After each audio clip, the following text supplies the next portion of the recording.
tell me about going over the top. I'm told that the men shouted when they were going over the top. You shouted because, I'm going to tell you something, Kay. I never went over the top that I wasn't scared. I was scared stiff. And everyone shouted because more or less we were all scared. And you shouted because it kind of helped you. Yeah. See?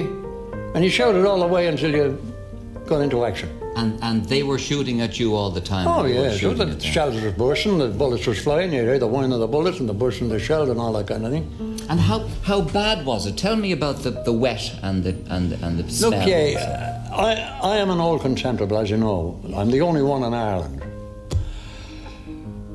The 1940, let me say this much, Gay. I think myself, it's my opinion, that the British Army that went overseas in August 1914 was up till then the finest army the world has ever seen. Surely we proved it in 1914 and the winter of 1914-15. Eh? We weren't living actually in the sense of the word. It was just punishment. Can you imagine yourself standing out there in all kinds of weather, hail, rain, frost and snow? Any bit of food you got, you ate it, go, mind you, that's another thing. If you had a bit of food you were saving for a rainy day, the only safe place for it was in your stomach. Because the rats would find it no matter where you put one. What with the lice eating the flesh off the live ones and the rats scourging themselves on the bodies of the dead, it was a lovely, real happy time, wasn't it? And how far away would the bodies of the dead be from here? They'd be all around you. You see, as the lads got killed, you couldn't bury them right away, because if you tried to try and bury them right away, that was an easy target for the jerrys and you'd finish up one of them. So you had to wait until the proper time when you had the real chance of saving your life to bury them. And meanwhile they lay there? They lay there for weeks sometime. Don't know, it could be a friend of yours, it could be a relative of yours, the rat scourging them. And you standing there looking at them through a loophole, standing on the fire step. I tell you, it was just sheer punishment. That a lot of people don't know it, but we went hungry in the early days, the early days trench warfare. Yeah. Now, of course, from Mons onto the Somme until the Yane, it was all open warfare. See? But you went hungry in the trenches? We went hungry. Now, it wasn't through any fault of our supply columns. I'll tell you how it happened. If, in the evening time, the shelling wasn't too heavy, we could hear the transport behind the German lines, you know, moving around and coming up with the supplies for the trenches and the rations for the lads, see? And of course they could hear ours. Well, it seemed to be that it was a signal for the artillery on both sides to open up and blow them off the roads.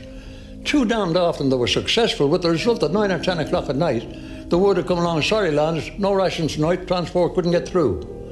Well, I think that actually died away by mutual consent, because if the lads in the trenches couldn't get food and they couldn't get the munition and supplies they wanted, what was going to happen?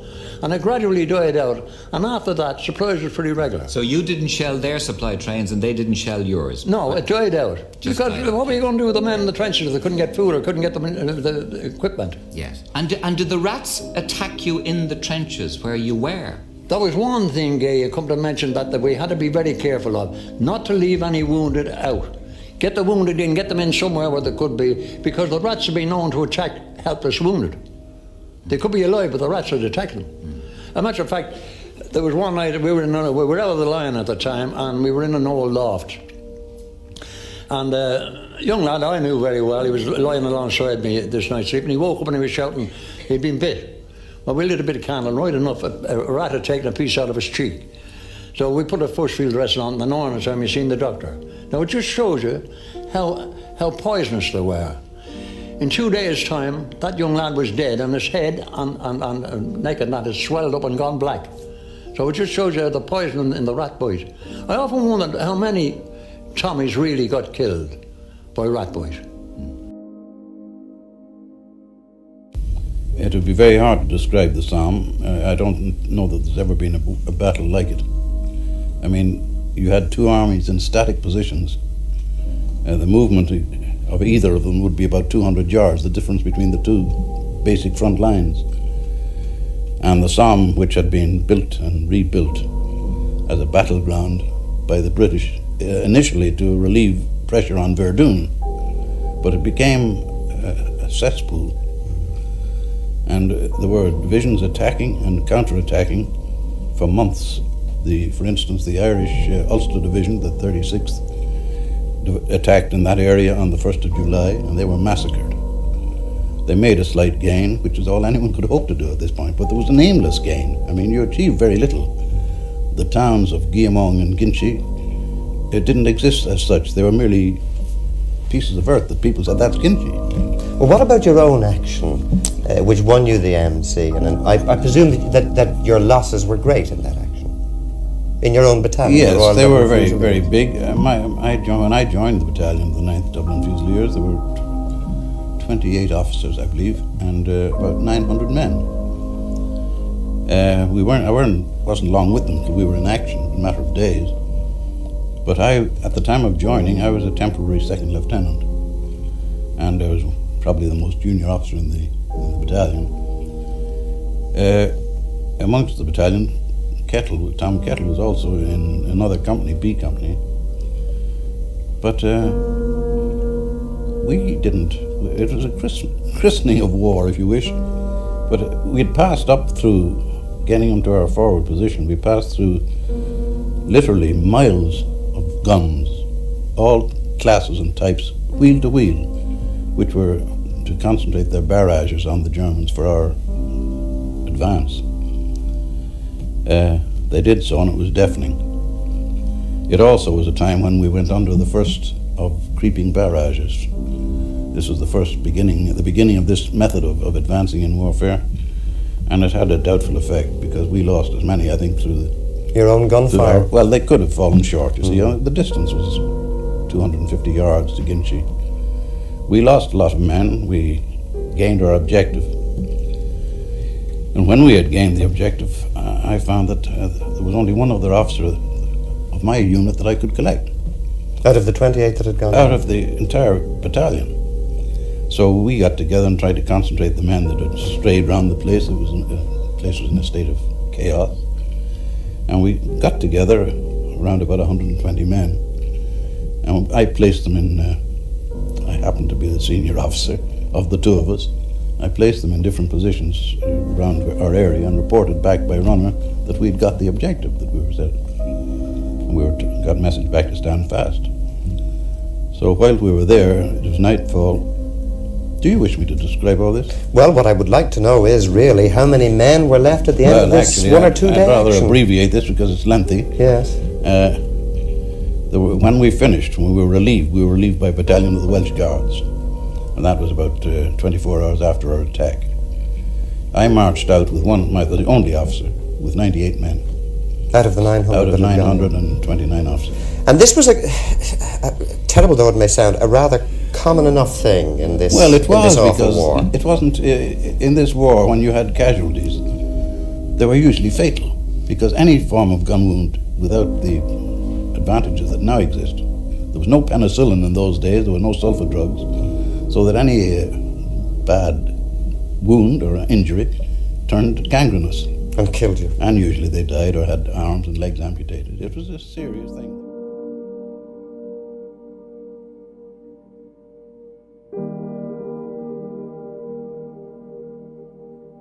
Well, without doubt, Pozieres was the heaviest, bloodiest, rottenest stunt that ever the Australians were caught up in. The carnage is just indescribable. And I can remember as we were making our attack after the 3rd Brigade had gone through, that we were literally walking over the dead bodies of our cobbers that had been slain by this barrage. I can't imagine anything more concentrated than the artillery barrage of the Germans at that particular stunt. He was even shelling our front line with great coal boxes. And I remember twice, and I'm sorry about the remember, you'll have to cut that out. The bay on our left went in, 2 or 3 chaps were killed, the bay on our right went in. I said to the chap whose knees I was sitting on, it's our turn next. I hadn't said it before we were buried. I was quite unconscious, but eventually a pick hit me on the shoulder. I was picked up and sent down to the battalion first aid post. I think I was given a drop of sal volatile or something. I wish it had been rum. And I was sat in a corner of this aid post for a little while. But then the wounded just streamed in, and the chap in charge of the post said, "Oh, well, you've had enough, you better get back again." And I went back, and during the whole of that period, I can't remember anything more nerve-wracking than the continuous shelling without stop, day and night, and the number of casualties that we suffered there must have been greater than any other engagement in the war. We lived like wild animals, and each time we got into the forward area, every action of ours was a wild animal action. With the difficulties of getting supplies up, we scrounged, we robbed dead bodies to get food, and it was inevitable that we developed the animal characteristic of killing. And apart from the short feeling of nervousness as you knew that you were moving up to carry out another operation, there was a feeling of exultation that once again you were going to be able to, with a rifle, bayonet and a couple of Mills bombs in your pocket, to overcome any opposition that you ran into, and at the same time extract retribution from the fellows that had killed your mates, so many of them that each time you were able to push another one out of it, you felt that you'd done something to compensate for the loss of these fellows that had become part of your very life.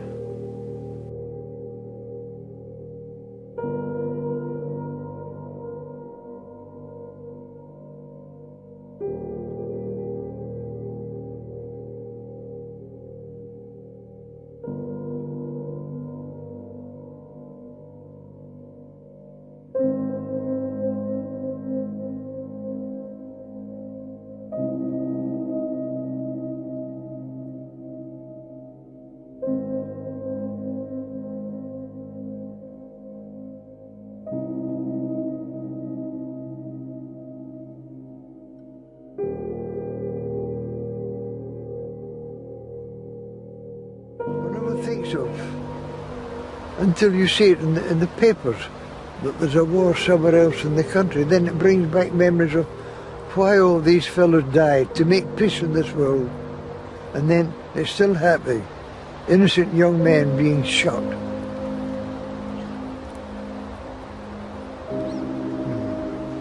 It's a long time ago, unless I haven't caught out it. I can't possibly forget it.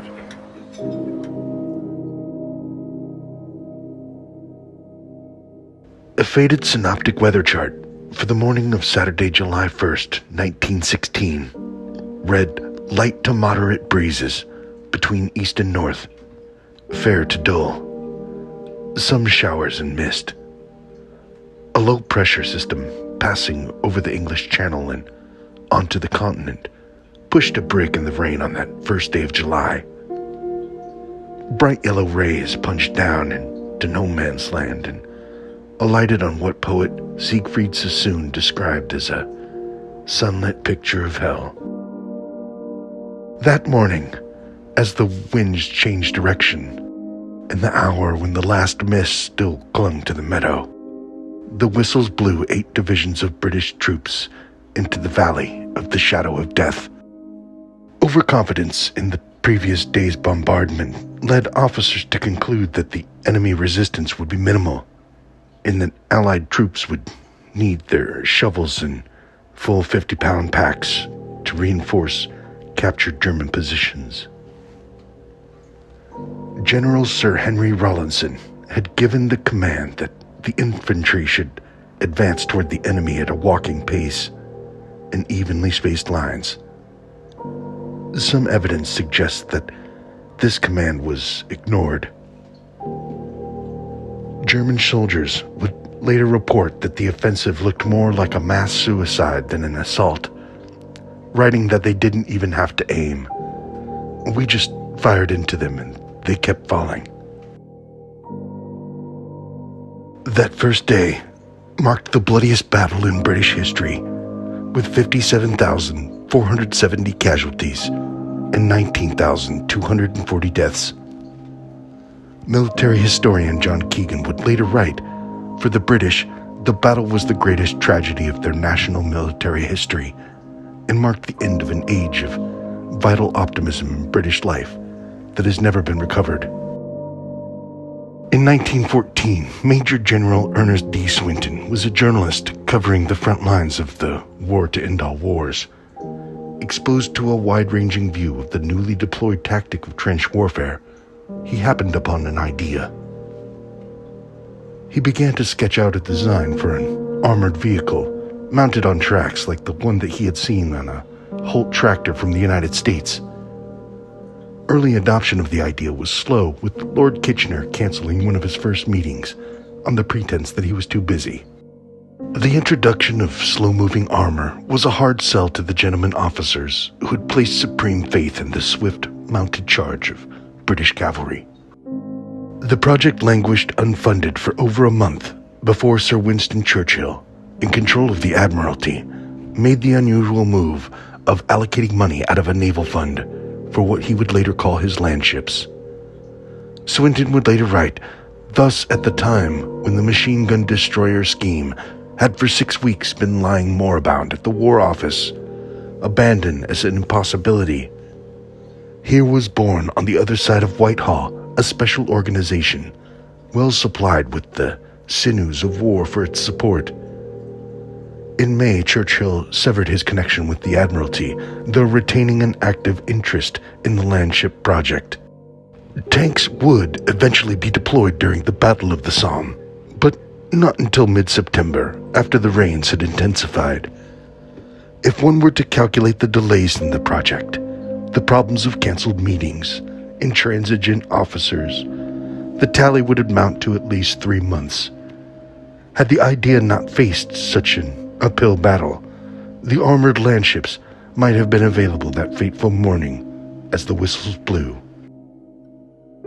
A German report of the psychological impact of the tank once deployed against their troops reads as follows: "The monster approached slowly, hobbling, moving from side to side, rocking and pitching, but it came nearer. Nothing obstructed it. A supernatural force seemed to drive it onwards. Someone in the trenches cried, 'The devil comes!' And that word ran down the line like lightning. Suddenly, tongues of fire licked out of the armored shine of the iron caterpillar.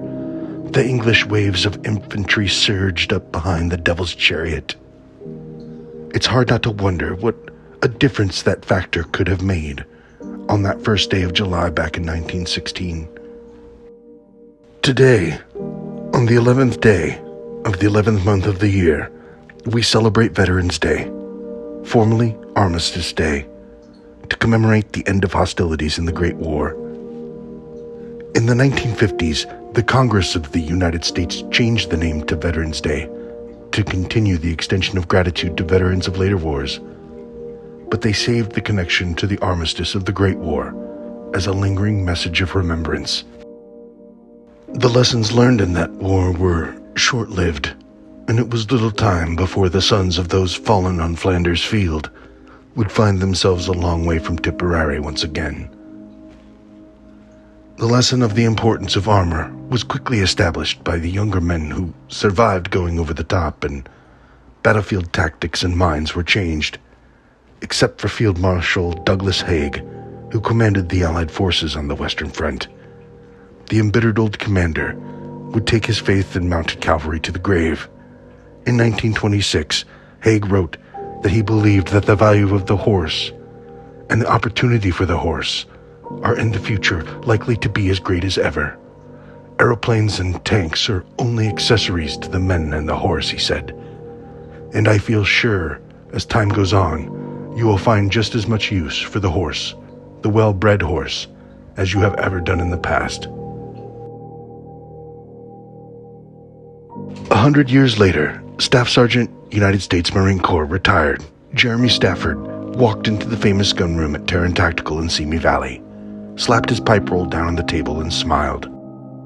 Stafford is well tanned after a summer working the streets of Los Angeles in an LAPD cruiser.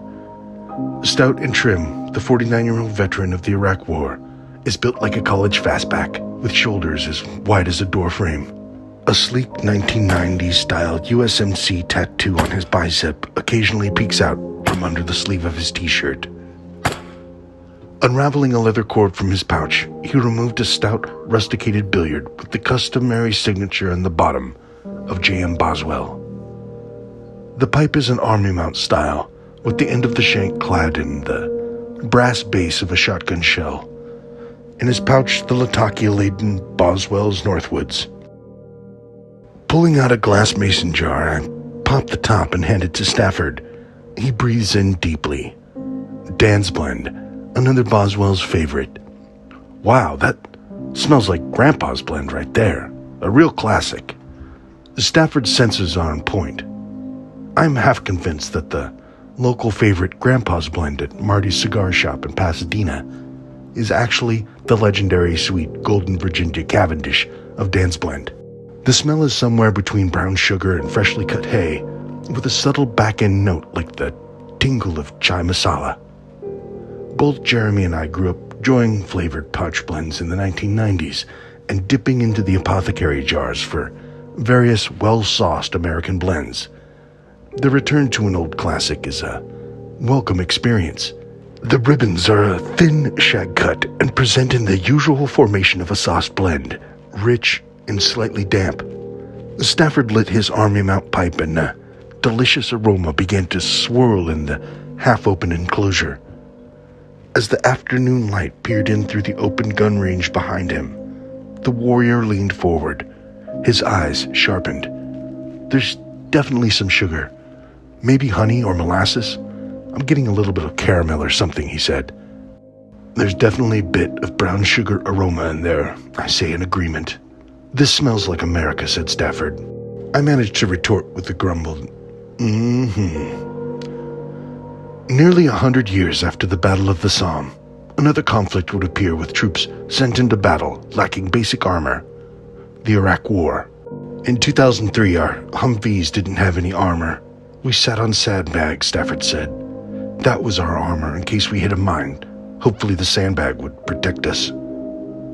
NBC News reported in 2004 that early on in the conflict, soldiers began welding any metal they could get their hands on to the vehicles. Some of them sent their Humvees out to local Iraqi body shops to have them armored with scrap steel. Records reveal that the Army was aware of this problem years before the war started.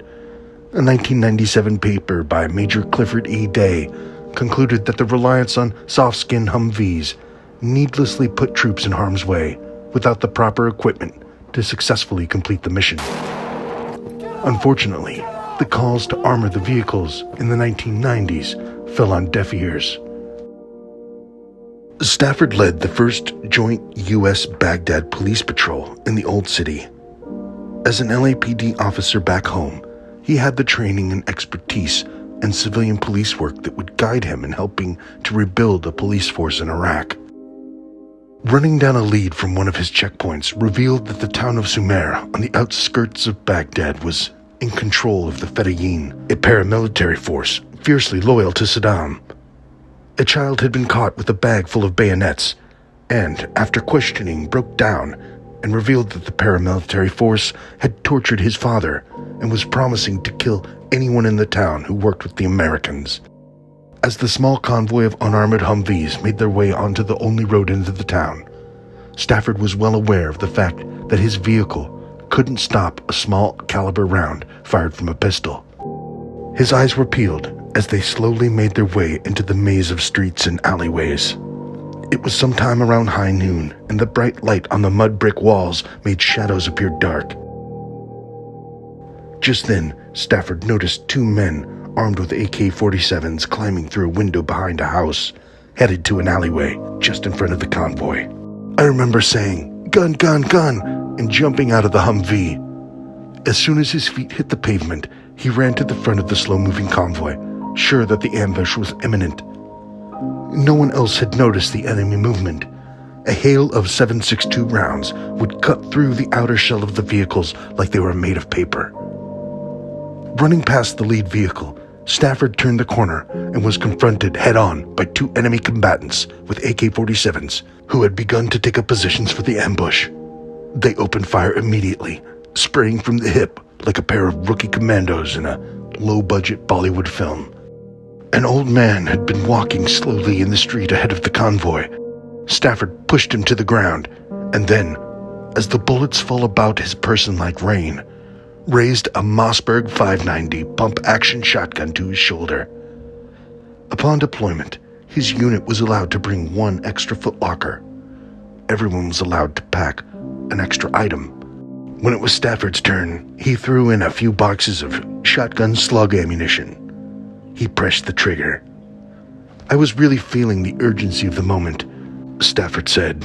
"I wasn't panicked, but the overwhelming urgency caused my first shot to land a bit low, in the hip. It spun the guy around. I remember thinking, breathe, press, breathe, press. The next shot hit square between the shoulder blades. All of my subsequent shots were right on. At that range, I might have been okay with buckshot," he said, "but the slug is going to be a much more authoritative way to stop a fight. It's a huge chunk of lead moving really fast, and it just blows holes in people." Stafford continued. "After the first engagement, the bad guy went down. I fell prey to a common problem. You get auditory exclusion, and you also get really bad tunnel vision. I remember looking at him. I had never killed anybody before, you know. Then I remember thinking, I have to scan and see if there are any more threats. I look to my left, and there's another guy standing there, just hosing me down with full auto fire." The sound of gunfire was muted in Stafford's ears. He said that he could hear it, but that it was more of a low thumping in his head. As he swung his gun to the left, he felt a round hit the ground between his feet. Another ripped within inches of his ear. I had an auditory exclusion, but when that shot went past my ear, I could hear the sonic snap. He pressed the trigger again, and the attacker fell dead. After that, it was just kind of a free-for-all, said Stafford. These guys were climbing over the wall, and I'm just trying to keep up with them. As they're climbing over it, it was almost like a video game. They just kept coming over. At one point, said Stafford, I remember getting a click instead of a bang, and I turned around and ran back toward the truck for cover. The Humvees had caught up, and the MPs were starting to open up with the 50 cal. It jammed immediately. Now, I've seen Stafford load a shotgun before. It's like watching a magic trick.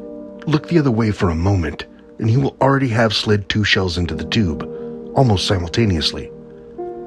I'm sure I was going fast, he said, but brother, it felt like the slowest reload on the planet. Felt like I was moving through molasses.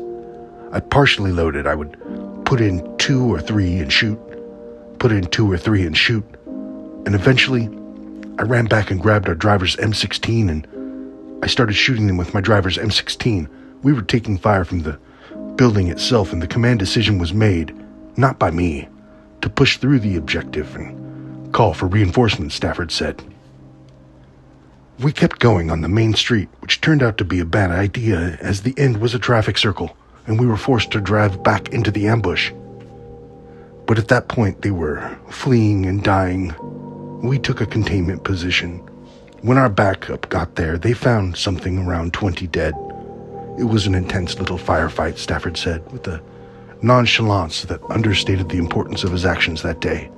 If he hadn't seen the enemy movement, if he hadn't run to the front, the full auto fire of the Fedayeen gangsters would have cut the convoy in half, and with a Jam 50 caliber turret gun, they would have been nearly defenseless against the ambush. For his actions that day, Stafford received the Bronze Star with the V distinction for valor, awarded for his heroic actions in battle. When I asked him how many confirmed kills he had in combat, he replied, I wasn't a sniper, so that's not really something that is normally tracked for infantry. After a bit more prodding, He reasoned that he killed 7 or 8 in the attempted ambush that day, and about 10 more during his time in the desert. Toward the end of our chat, we spoke about the class structure of military rank and how it can sometimes be difficult to communicate the situation on the ground to those in charge. Another friend of mine in the State Department arrived with the civilian surge in Iraq in 2009. He wrote a book about his experience of being forced to spend cash by the pallet load to build Iraqi employment projects, like the $2 million he spent for an automated chicken factory that employed 3 people and put out chickens that cost $2 more than the ones the Iraqis were already buying from Brazil. Or when the U.S. ambassador decided that they wanted to have a grass lawn in the front of the main embassy building in the heavily protected green zone. The sod, delivered from Kuwait under armed convoy, was said to have cost somewhere in the neighborhood of $3 to $5 million. It's easy to get lost in the larger frame of context in modern conflicts. They say that most generals end up fighting the last war, the one they last remembered, and that their tactics suffer because of it. In recent times, victory has been elusive. There always seems to be some office type, clad in the State Department's unofficial uniform of a navy blue blazer and khakis, to come and snatch defeat from the jaws of victory. But on this Veterans Day 2021, we turn the microscope a bit and zoom in to the individual warrior who laid down his life for his friends, and in that moment in time, achieved a flawless victory. Good guys 20, bad guys 0. And for that one moment, the tide in that town turned 1 degree closer to freedom. Happy Veterans Day to you all, and thank you for your service. Nicely wrapped. What do we got here? Especially gift wrapped. Oh, man. Oh, Gabe, that's beauty. oh my God, that's awesome. See the back? Look at that. Wow. Yeah, I think So cool. Even the colors, man. Oh, it's really cool. Yeah, because I mean, we're talking. This is 19. This is could be pre First World War for all I know.